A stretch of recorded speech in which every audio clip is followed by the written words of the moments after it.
Елките во угостителските објекти веќе се декорирани, ама за нова година секаде ќе биде празно.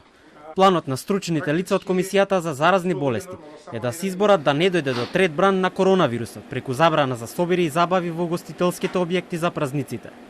Извори од Комисијата за Телма велат дека ја разбираат маката на угостителите, но утре сигурно ќе се разговара за мерките кои ќе важат за кафулињата и рестораните во следниот период. Дополнително според информациите за сега не е намаси и опцијата полициски час.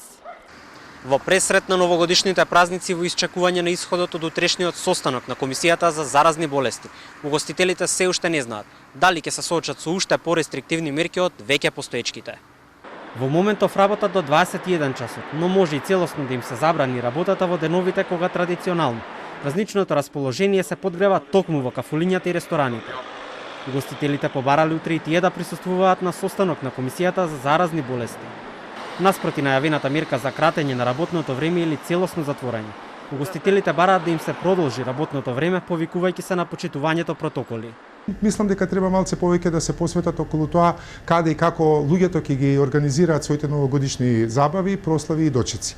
Она што сме сведоци во изминатиот период е дека во многу медиуми, вклучувајќи ги социјалните мрежи, на големо се изнајмуваат вили, викендици, дури и хотелите почнаа да ги нудат своите соби затоа што имаат можности и услови да работат после полноќ, се со цел да им овозможат на гостите да пречекаат новата година, онаму каде што угостителите не им е дозволено и забрането.